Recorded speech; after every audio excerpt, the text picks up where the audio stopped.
Pessoal, o nosso convidado é escritor, é jornalista, é comentarista, é roteirista e ele esteve 2 décadas no Manhattan Connection, ocupando o lugar que no passado pertenceu a Paulo Francis. Na verdade, ele ocupou esse lugar junto com Paulo Francis, né, durante muito tempo. Esse cara é fenômeno de audiência, de venda de livro. Acho que a coluna dele na Veja entre 88 e 2012 foi a coluna mais lida da história da revista. Eu mesmo adorava ler, não é?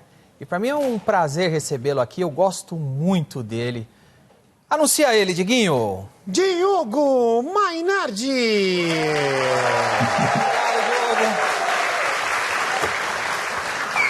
Obrigado por ter vindo. Se você não gostar em algum momento aí do seu dublê de corpo, pode falar, tá? Que a gente agride ele aqui sem problema nenhum. A televisão engorda, né? Dizem. Tá aí, ó. Mainardi, eu fiquei muito feliz que você lançou o seu novo livro e ele já foi recorde de venda na Amazon. Nem tinha lançado ainda, não? Na pré-venda já foi recorde, não é isso? Duvido muito, Danilo. Não acredito em nada disso. Mas eu não consigo imaginar alguém que se interessa em comprar um livro sobre mortos. Mas o livro tá bem legal, viu? Você sabia? Eu vou só dar uma folhada aqui.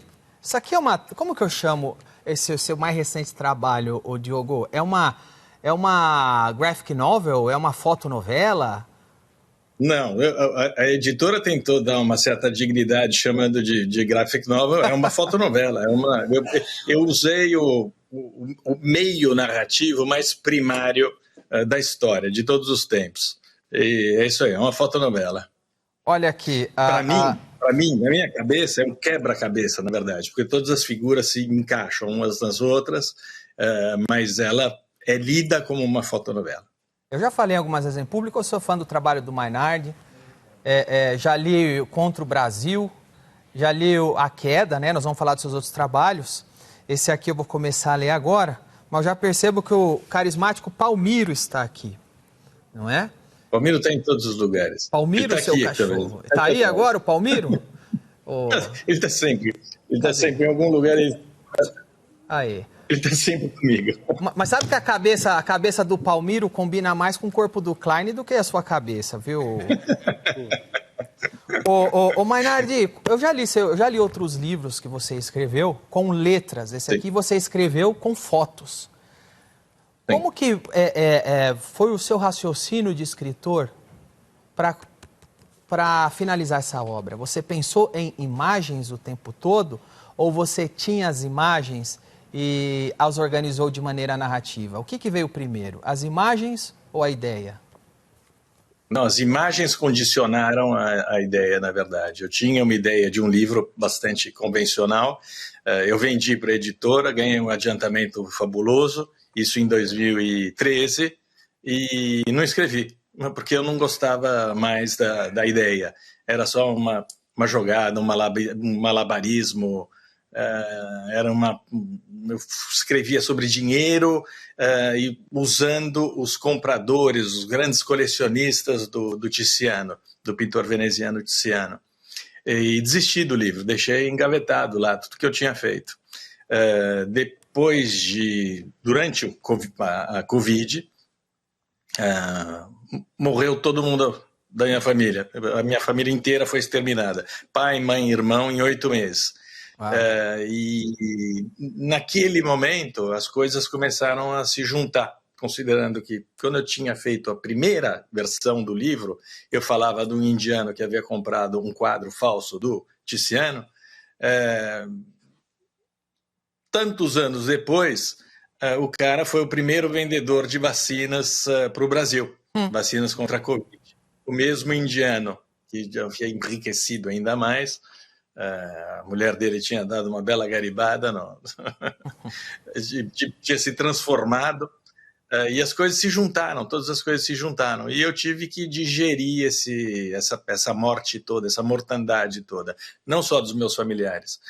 Eles morreram naquele período em que nós tínhamos aqueles boletins diários com milhares e milhares de mortes, e o livro é uma homenagem, um tributo aos meus mortos, é um livro de amor, amor pelos meus mortos, 500 anos de mortos, na verdade, porque eu vou lá atrás com o Tiziano, e para mim o importante foi chegar a um resultado final depois de toda essa penúria da epidemia, da pandemia e dos meus mortos pessoais. Foi saudável para mim, eu me diverti muito, é um livro divertido, eu não sei fazer de outro jeito. E respondendo a outra pergunta de maneira muito prolixa, eu cheguei lá, as imagens se impuseram, na verdade. Como eu tinha a referência dos quadros, a referência da arte, ela se impôs sobre o texto. Ela me humilhou. Na verdade, esse livro é uma rendição. Eu ergo a bandeira branca como escritor, eu digo, não, eu perdi. O Mainardi, de certa maneira, o livro foi uma terapia para você ou não? Não foi uma terapia, eu não precisava de terapia. Eu sei absorver bastante bem os dramas e sei diluir na minha vida todos os dramas. Eu precisava de um espaço para raciocinar a respeito do que aconteceu. E eu metabolizei dessa maneira, mas metabolizei racionalmente. E pude me dedicar, isso foi mais importante para mim, na verdade. Eu abandonei o meu trabalho jornalístico, isso foi fundamental para mim, para me dedicar a algo que me interessava muito mais, na verdade, que era a vida, incluindo a morte. O título pode parecer pesado, Meus Mortos. Aí você acha que vai vir uma coisa pesada. Né? Não quero dar spoiler do livro, mas de repente você abre o livro, põe aqui, ó. A gente vê a bunda do Mainardi aqui, né? Quem que tirou essa foto aqui, ô Mainardi? Essa foi. Todas as fotos do livro foram tiradas pelo meu filho. Essa não. Essa eu apertei o botãozinho. Do selo e tentei enquadrar a bunda. Eu consegui enquadrar. Na terceira tentativa, eu consegui enquadrar a minha bunda. E o Palmiro sempre ali do lado. Sempre. É uma das muitas bundas do livro, na verdade. Olha, a arte está muito presente aqui no seu livro. Sim, da onde que vem o seu interesse pela arte? Foi uma coisa que você adquiriu depois de adulto? Ou você ainda muito novo aprendeu isso com alguém? Aprendi com a mãe. A mãe me trazia para a Europa e me levava a museus. E nesse caso, a arte serviu para me explicar o que eu não estava conseguindo entender direito a respeito de mim, a respeito das coisas que estavam acontecendo ao meu redor. Eu peguei, sobretudo, o Tiziano, que é um escritor, que é um pintor, o maior pintor veneziano, que morreu de peste em 1576.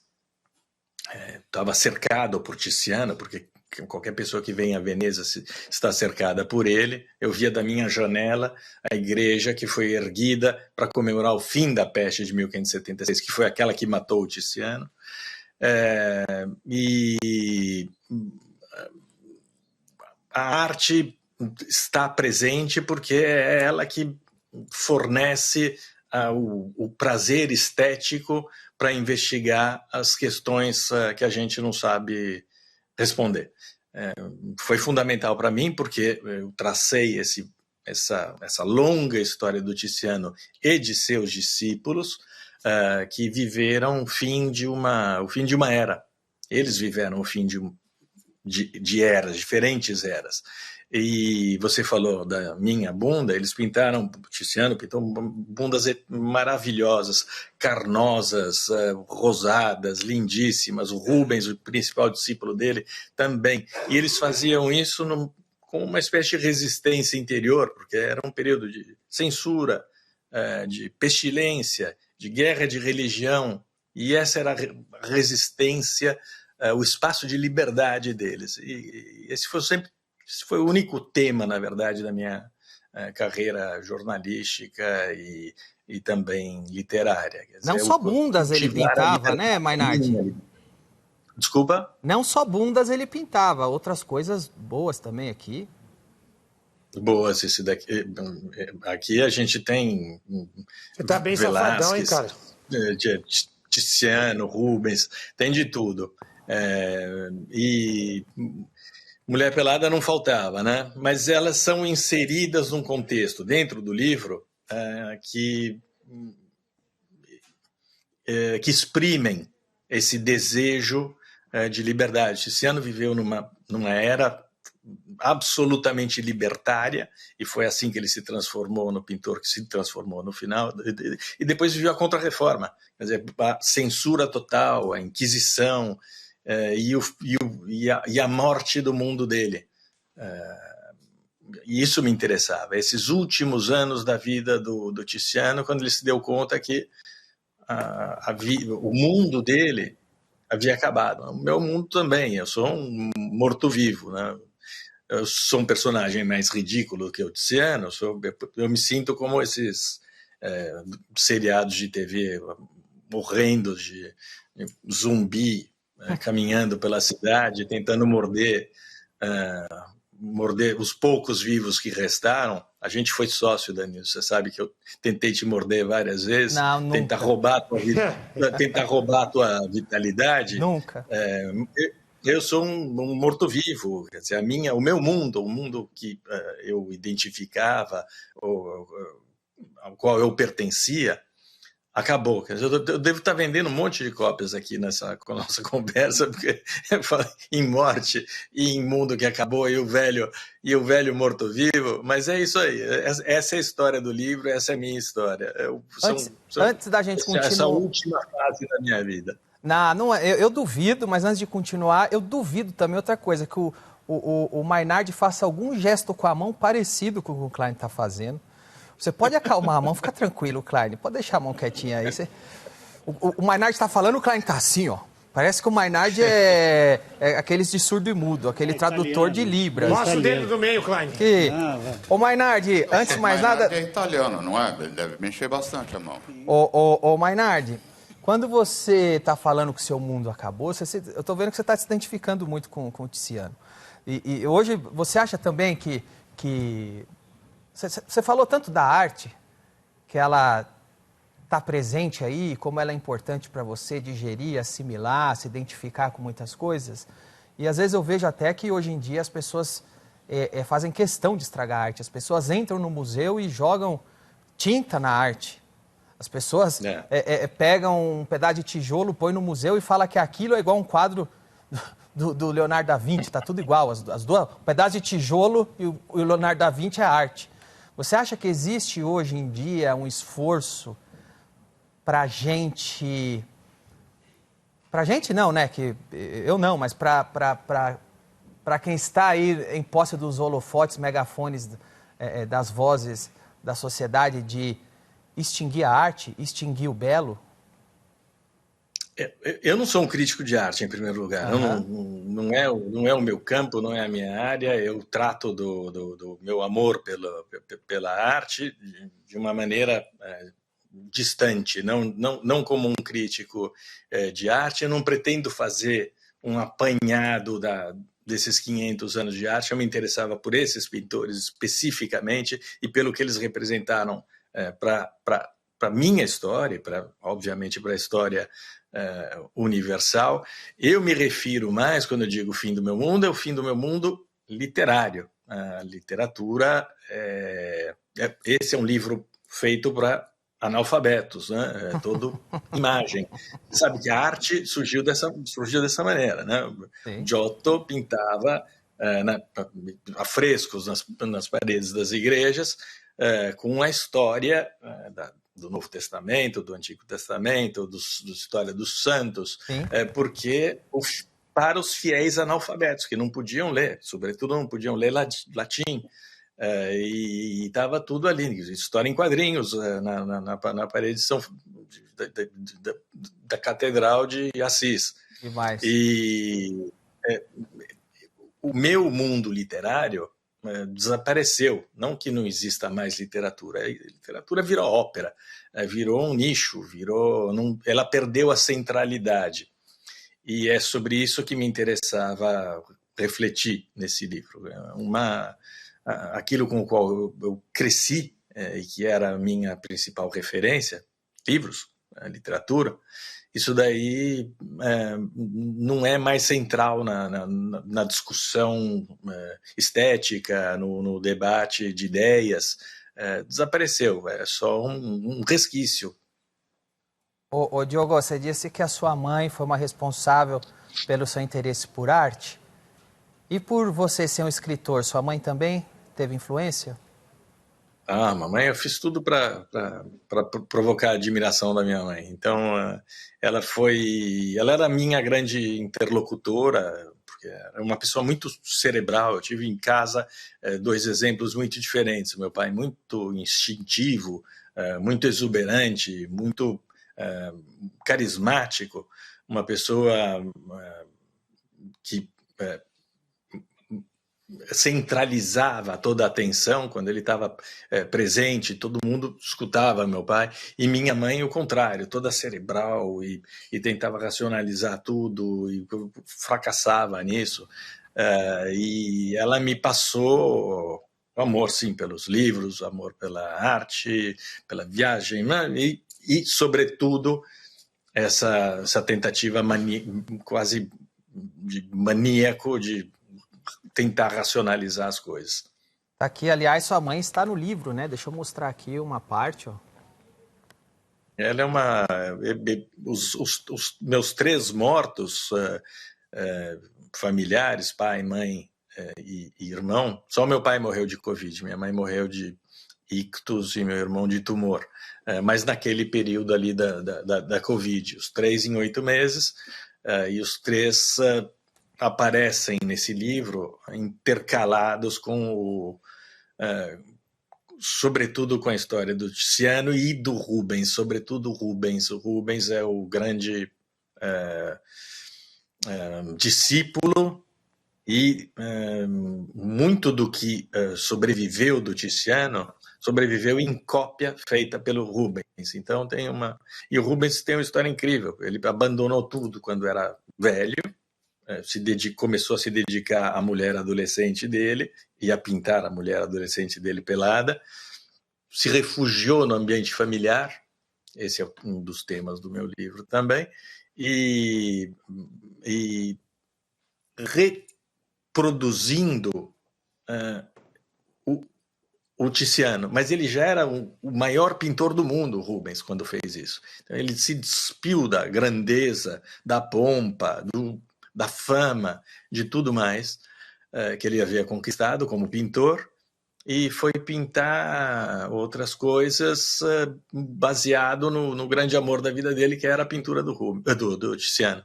Então é uma história, para mim o livro é mais sobre o Rubens do que sobre o Tiziano, ou é mais sobre essa história de amor artístico do Rubens pelo Tiziano do que pelo próprio Tiziano.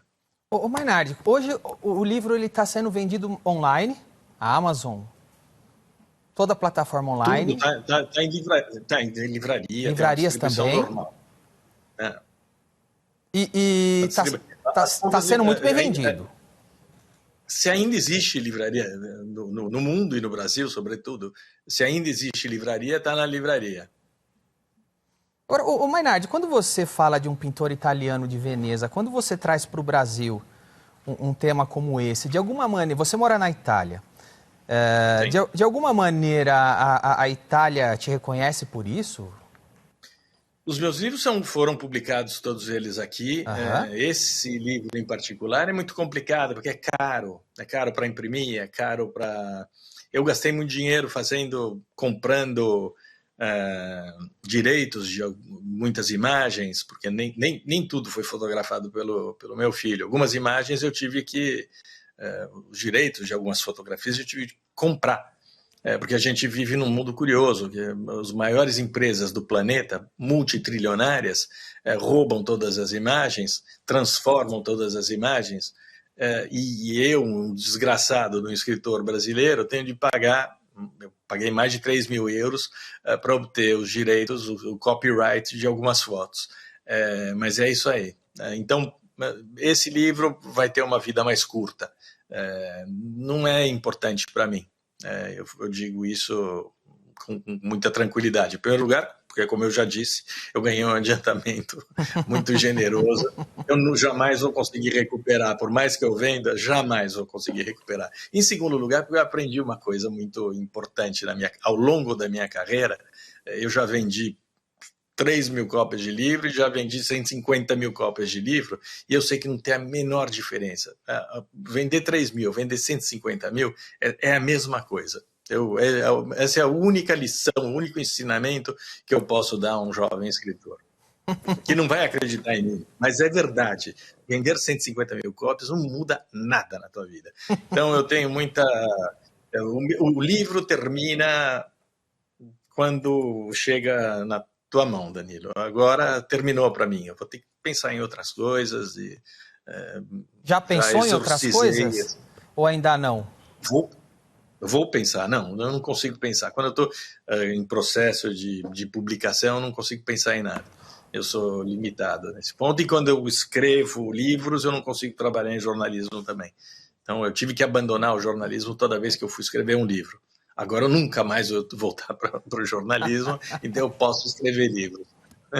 Mas olha, quem está assistindo a amizade aqui com o Maynard rendeu um trabalho que eu tenho muito orgulho de fazer na internet, que é o Não é Imprensa.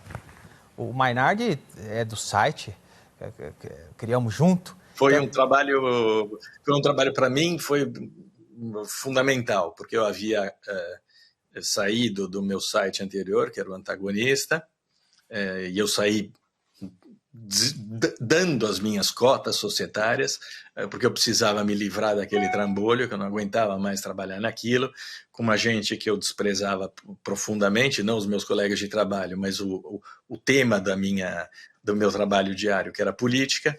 Eu precisava me livrar dessa escumalha brasiliense, Lula, Bolsonaro, Gilmar Mendes, eu tinha que me livrar daquilo, aquela sujeira toda, me sentindo porco, contaminado. Me livrei do site, odeio o site e escrevi esse livro. Para mim foi fundamental escrever esse livro também para interromper essa história horrenda, sobretudo dos últimos anos do meu trabalho jornalístico no site Antagonista. E assim que eu terminei de escrever o livro, e quando estava fazendo essa troca de imagens, porque por uma questão de copyright, como eu acabei de explicar, nós tivemos essa iluminação de fazer um site pequenininho e que desse um espaço para um tipo de discussão que ninguém estava fazendo, e foi muito bom trabalhar na imprensa. Para mim fez muito bem. Obrigado aí. Ó, pessoal, segue lá, Não é Imprensa. Estou colocando aqui, entra lá, lê, assina, tá bom? O Maynard era mais ativo, mas de vez em quando ele aparece lá e tem a cadeira de honra aí do Não é Imprensa aí que fundou com a gente. Mas, ô Maynard, a sua coluna da Veja, que eu sei que você começou a escrever por dinheiro mesmo, que eu já vi você falar, mas a sua coluna Sim. da Veja até hoje é comentada e lembrada e celebrada. Eu sei que eu nunca fui o público-alvo dela, que eu era um moleque, eu era um pré-adolescente, mas eu ia numa padaria perto da minha casa, que tinha uma padaria um pouquinho mais chique da que tinha no meu bairro, eu ia para outro bairro, porque lá tinha revista para ler, e eu comprava um Guaraná só para ficar no balcão lendo a coluna do Maynard, que era a única coisa que eu queria ler na Veja era a coluna do Maynard. Isso eu era moleque, pô. E porque eu adorava ver você xingar os políticos, eu adorava ver você xingar... Você foi o primeiro cara que quebrou a hegemonia, que não podia xingar o Lula, que não podia criticar o Lula, que o Lula é sacrossanto no Brasil. Ninguém fala do governo do Lula. E você foi o cara que quebrou essa hegemonia na coluna da Veja. E eu adorava quando era moleque... Eu quebrei justamente por causa disso, porque ninguém fazia esse trabalho. Eu tinha uma coluna na parte cultural, e aquilo me horrorizava, quer dizer, que houvesse uma unanimidade e uma reverência em relação a mais um político safado Exato. Como todos, e aquilo realmente me horrorizava. Então eu comecei a bater nele e eu me diverti muitíssimo fazendo isso. Eu não sou repórter, não sou jornalista, então eu era um comentarista e debochava da política, e me diverti muitíssimo de 2013 2003, quer dizer, quando ele assumiu, o Lula assumiu, até o fim do mensalão. Daí o STF quebrou a nossa brincadeira pela primeira vez. Depois eu me diverti muitíssimo no comecinho do Antagonista. Nós estreamos o site no primeiro dia do segundo mandato da Dilma. O Danilo foi fundamental para o sucesso do site. Você estava na Austrália e começou a retuitar coisas do nosso site incipiente ali, que tinha acabado de nascer. Foi fundamental para nós. E a coisa cresceu, e me diverti para burro, e nós participamos, no site, nós participamos muito ativamente do impeachment da Dilma, sim, da prisão do Lula, e eu me diverti adoidado até o STF ferrar tudo de novo. Nesse caso, o Bolsonaro também. Quando o Bolsonaro entrou, eu já estava com náusea, aquele troço me deixava muito angustiado, que todo o nosso trabalho tivesse resultado num imbecil como o Bolsonaro. Realmente aquilo pesou muito para mim. Sem dúvida. Mas a coluna da Veja é celebrada até hoje, mas você teve muita dor de cabeça lá também. Você tomou processo, tinha artista que ligava, político que ligava, você teve muita encheção de saco com aquilo? Eu tive mais de 300 processos. Ô, louco! Ganhei... Nossa. Ô Mainardi, eu tô exatamente com 120 processos e acho muito. Você teve mais de 300. Mais de 300. Era um método do PT para importunar. Era intimidação. Intimidar e, ao mesmo tempo, tentar convencer os meus patrões a me despedirem, né? Porque eles tinham despesas legais também para me defender, mas eles ganhavam quase tudo. Os meus advogados ganharam quase tudo, sempre. Ótimo. E essa parte foi divertida, eu me diverti para burro nos tribunais, talvez mais do que na coluna. Durante os meus depoimentos cara a cara com quem estava me processando, eu tive muita dor de cabeça com jornalista, isso sim, porque eu rompi com essa omertá corporativa de que um jornalista não podia falar mal do outro. E eu denunciei uma multidão de jornalistas chapa branca, e isso me criou vários problemas dentro da profissão. Também trouxe muitos benefícios, porque, obviamente, eu era identificado como aquilo que eu, de fato, era, a pessoa que rompia com esses esquemas de corrupção moral.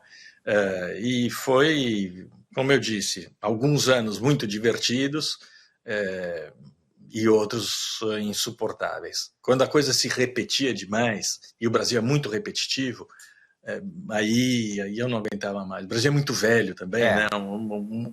É um país jovem, vocês todos são jovens, eu sou velho, vocês são jovens e elegem só gente caquética, mortos-vivos como eu, sempre o seriado de TV.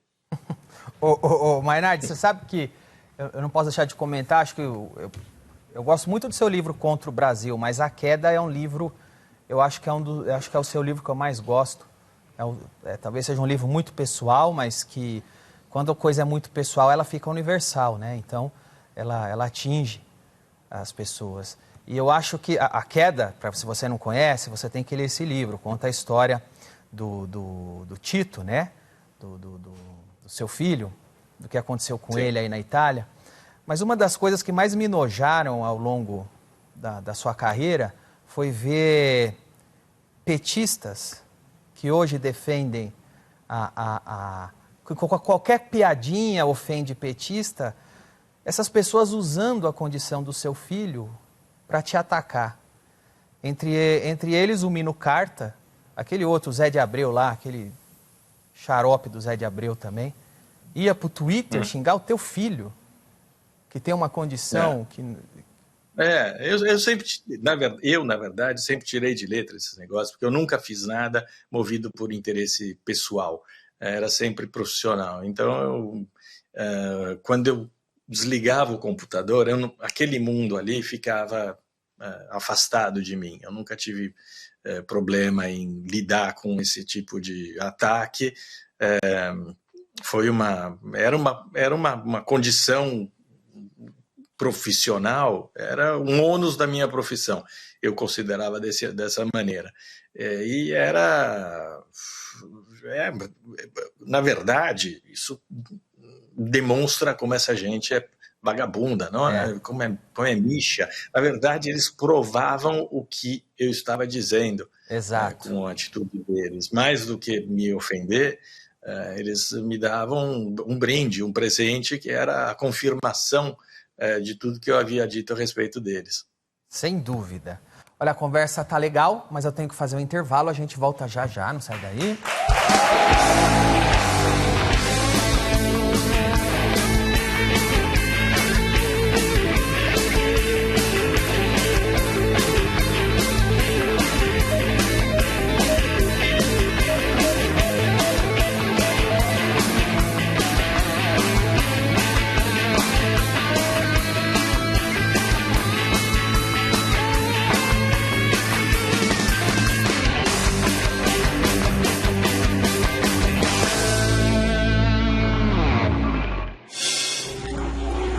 Uma lenda que o seguinte tem que...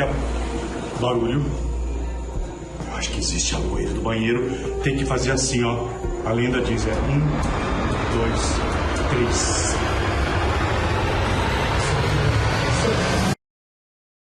Que é isso? Fernando Geraldo. Porra!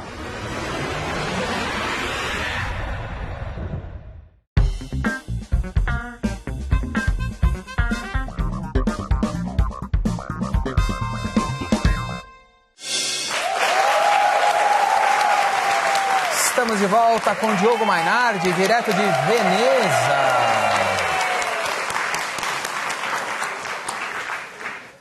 Eu tive o prazer de estar em Veneza, eu sou muito fã do Mainardi, já falei isso várias vezes, e eu tive o prazer de estar em Veneza e quero agradecer o Mainardi por me receber na casa dele. Põe a foto aí quando eu fui lá, foi bem legal. Essa, sabia que a anta que você me deu, essa antinha verde, tá até hoje lá no meu escritório lá, viu? Tá lá perto dos livros do Mainardi. Tô até pondo uma foto aí dela no meu escritório lá em casa para vocês verem. Tem outra foto minha aí, que é do Mainardi, foi uns anos atrás. E essa aqui eu quero mostrar pro Diguinho. Olha como eu sou elegante quando eu estou na Europa, Diguinho.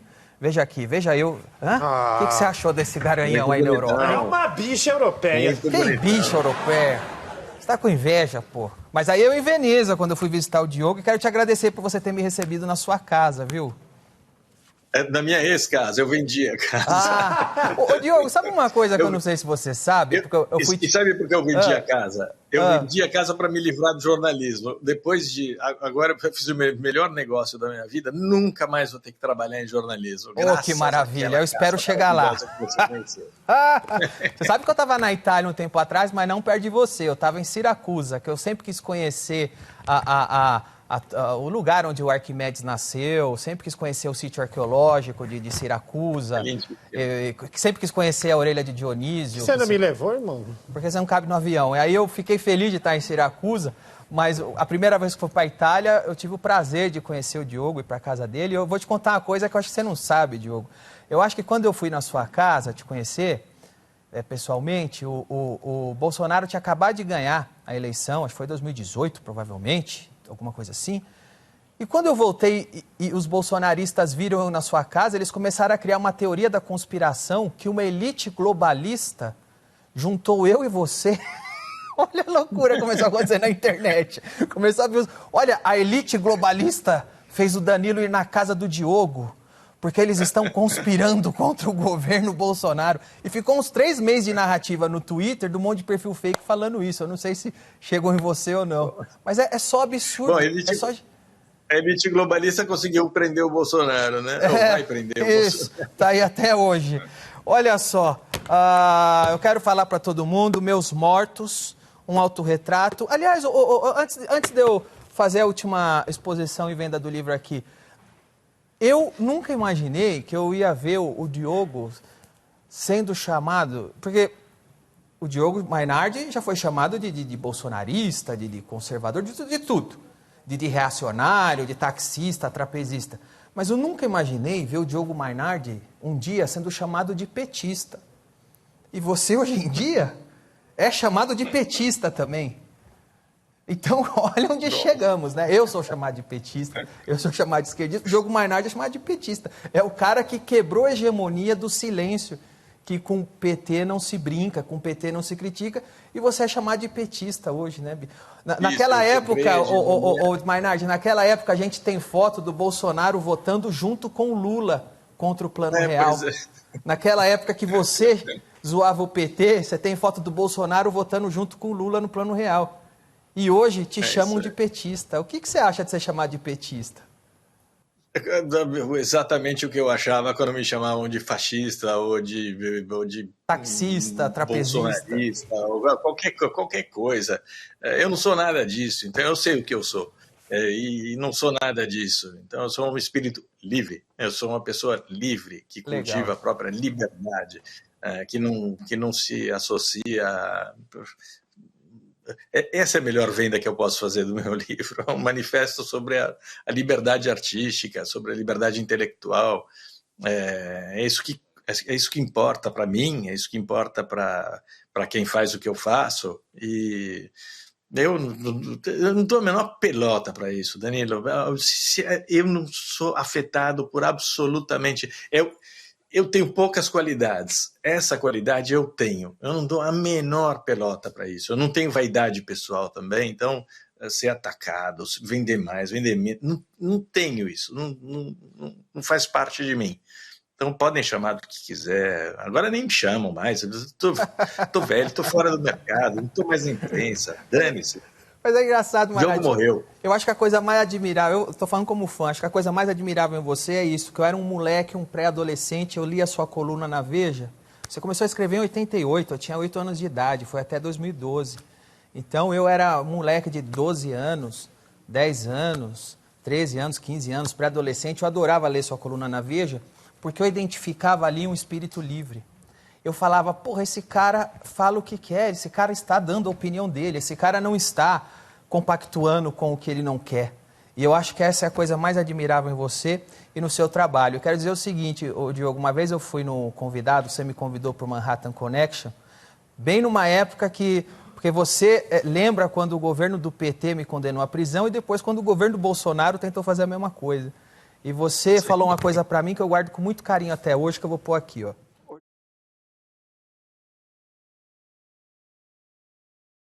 Foi isso aí. Quero agradecer muito o Mainardi, viu, por falar comigo, por ter vindo aqui.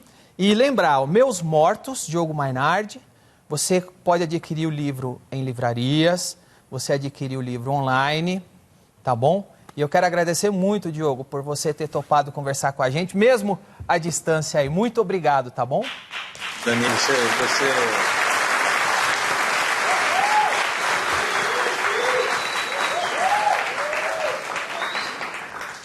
Muito obrigado. Você sabe que eu te adoro, né, Danilo? Então...